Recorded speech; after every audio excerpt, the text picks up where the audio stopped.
E a dúvida de muitos é como está aplicando um deload, como está treinando menos em cutting, já que treinar menos já é algo que a grande maioria das pessoas tem medo, quanto mais quiçá treinar, entrar num deload e um cutting. E o título desse artigo ele é extremamente interessante, né? Não será possível atirar uma nova bala enquanto não recarregar a arma. A percepção de coaches e praticantes de treinamento sobre deload no treinamento de força e em esportes físicos. E foi um estudo muito interessante, por quê? Porque ele reuniu a opinião de diversos treinadores, principalmente de powerlifting, tá? Mas também de outros esportes, e qual que foi a conclusão que a gente chegou através desse estudo? É que não existe um jeito certo de estar aplicando deload, tá? A gente pode estar trabalhando tanto com uma redução no volume de treinos, no volume load dos treinos, a gente pode estar também trabalhando com redução de frequência, quanto que a gente pode estar reduzindo, por exemplo, 25, 40, 50, tá? A gente pode estar trabalhando com uma maior quantidade de repetições na reserva, reduzindo a intensidade de esforço, a gente também pode estar alterando a frequência, alterando a própria ordem dos exercícios, por exemplo, por mais que não faça muito sentido, tá? E qual que é a duração desse deload? A duração básica que a gente pode estar conversando é pelo menos de 1 a 4 semanas, tá? E uma possível periodicidade vai ser de 4 a 12 semanas.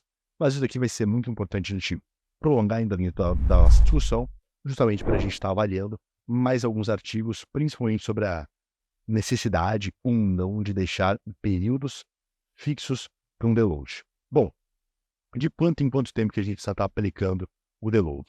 Antes de tudo, é necessário estar avaliando a necessidade disso, como, por exemplo, a perda na progressão, a piora na qualidade do sono, um excesso de fadiga se tornando irrecuperável, a piora na qualidade digestiva, dores articulares, tá? Essa frequência de deload pode ser feita a cada 4 a 8 semanas, novamente a depender do indivíduo.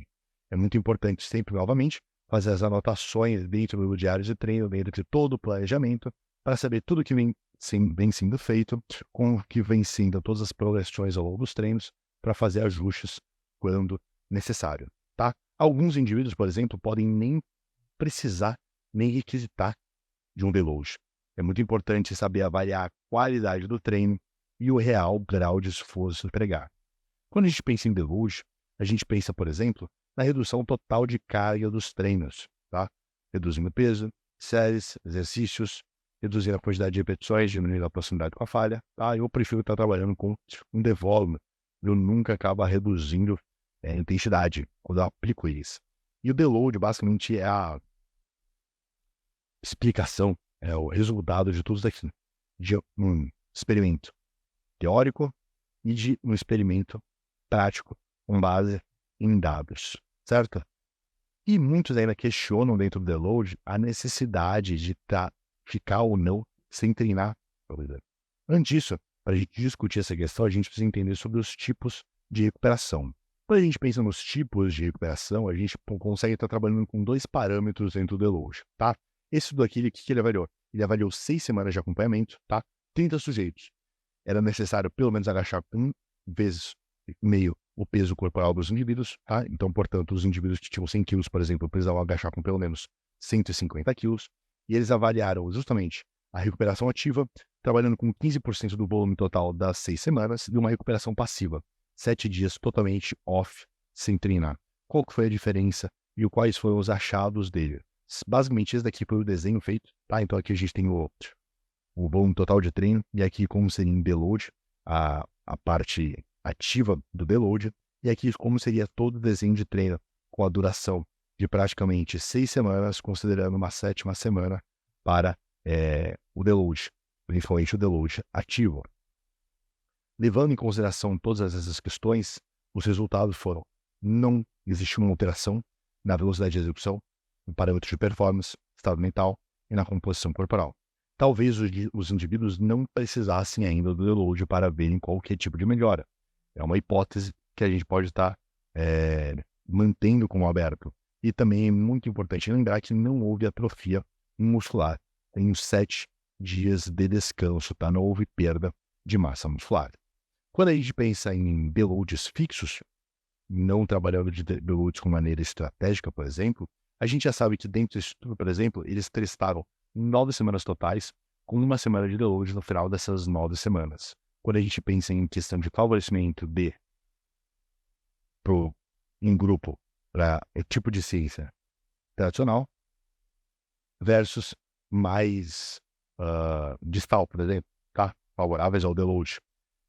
E a gente observou que não teve diferença na hipertrofia muscular, tá? Não só isso, como não teve diferença na hipertrofia muscular, como também não teve para pensar em endurance e até mesmo na própria questão de pulos, tá? Percebe que quando a gente leva em consideração um RM, por exemplo, até mesmo isometria, a gente tem um certo favorecimento do treinamento tradicional, tá?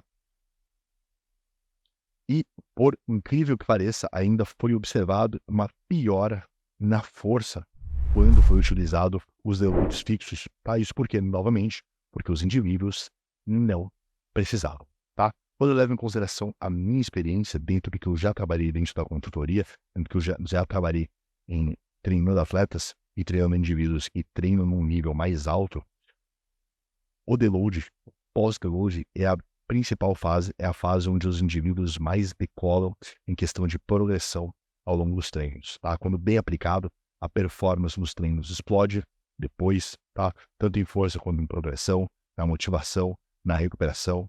É muito importante estar avaliando todos os pontos que foram conversados anteriormente, com a progressão ao longo dos treinos, o próprio contorno de dores articulares, qualidade do sono, saúde digestiva.